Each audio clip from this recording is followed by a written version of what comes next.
All right, now it's time to talk about cleaning up the metal lathe. So when you're finished with the day, we need to make sure we clean up all the metal chips, put the tooling back on the tooling cart where it should be. So just over here, we've got this cart, and I'd like to organize it a little bit better, so perhaps in the future you're going to see it better laid out. But we want to clean off any of the chips that are over here. Generally, this part of the lathe, I like to reserve the top of the lathe. When I'm working on something, I really like having the drawing placed here. Sometimes this just gets loaded up with tools. Not my favorite thing to see. So my preference is that all the tools will be put over here, and we'll clean up any of the chips and stuff. We can vacuum that up. Any stock materials, put that back where it should be. So if you've got leftover stock, take care of it. Now, when it comes to cleaning up the rest of the machine, here's the approach I'm going to have you guys take. So first of all, you've removed any sort of tooling that's on the lathe, and we're just going to brush away any chips that are on these top surfaces. So just go brush it. It should fall into the chip tray at the bottom. We'll go ahead and move the carriage and tailstock out of the way. So that stuff is wide open. Sweep any of the chips that are on the ways into the bed. We're just kind of working our way around this whole thing, cleaning off all the chips and debris. All right, then we're going to go ahead and slide the carriage out of the way once we've got all the chips removed from there. And we've got chips that have built up around the bottom here. Again, we're just kind of sweeping them all out from underneath. Let them fall into the chip tray. So we're shooting to get most of everything just kind of swept away.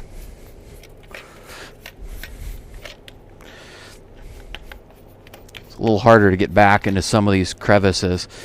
I like to go across that lead screw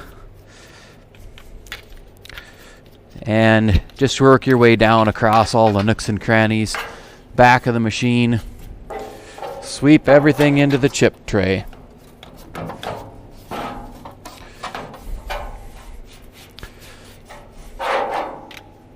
Okay.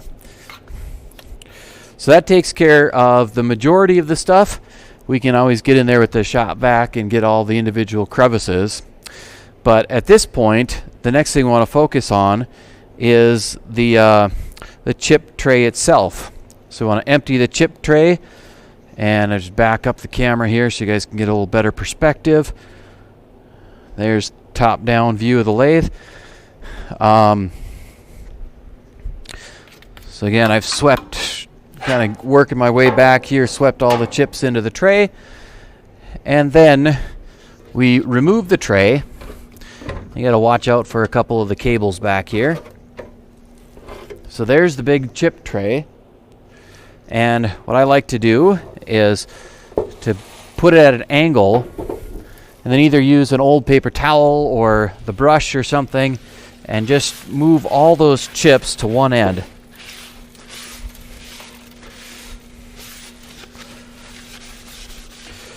Get it all nice and cleaned up, and then we're going to put all of those chips into a recycling bucket. There we go. So there's a nice view of the chip tray. We've kind of pushed all the chips to one end. Find the bucket, throw that in there. And then we've probably got stuff all around the machine, all the crunchy bits that have flew off the lathe. They all need to be taken care of too.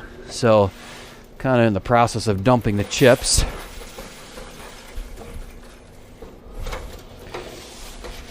Sorry if I don't have all this on camera. It's pretty darn exciting though. Let me tell you. All the chips. Again, try to avoid touching them by hand.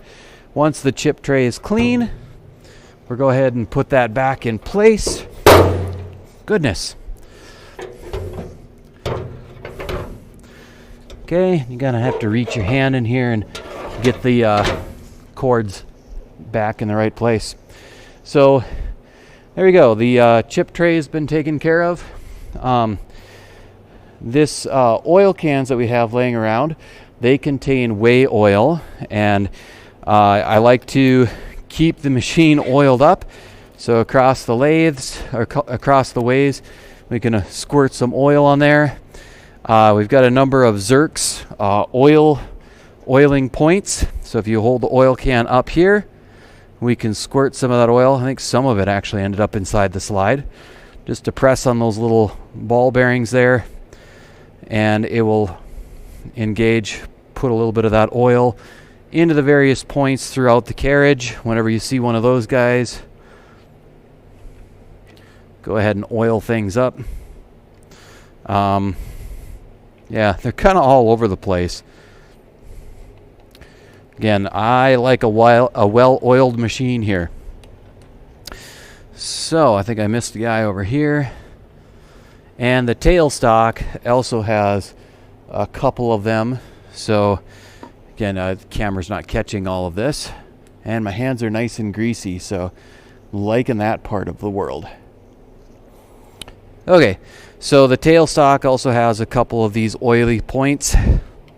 Just give them all a little bit of shot of oil toward the tailstock, or the tail end of the machine. We've got some more oiling points over here. So just a quick dash of oil in each of these points. That's looking good. And I guess I also like to put some oil across the lead screw. All right, so looks like the machine's pretty well oiled up. You can take a brush and kind of work that oil across. That's going to help keep some of the rust out of the bare metal parts. So just the oil, basically all the ways are now coated with oil. And our machine is almost ready to go, all cleaned up. And oiled up, I guess. All right, so across the entire machine ways, and the lead screw is oiled up as well. As well as these other shafts across the bottom. There we go. So the lathe is now cleaned up, and the last little bits and pieces that we have to do would be to sweep up the floor. And again, the lathe is going to throw parts, it's going to throw chips throughout a larger area. So sweep up probably around a 12-foot diameter, especially in the front of the machine. Those chips go a little bit everywhere. So thanks for cleaning things up, putting it back the way you found it. If you do find any tooling that is dull or broken, let me know so that we can get it repaired and replaced, sharpened, whatever we need to do, so it's ready for the next guy. Thank you much, and we'll catch you later.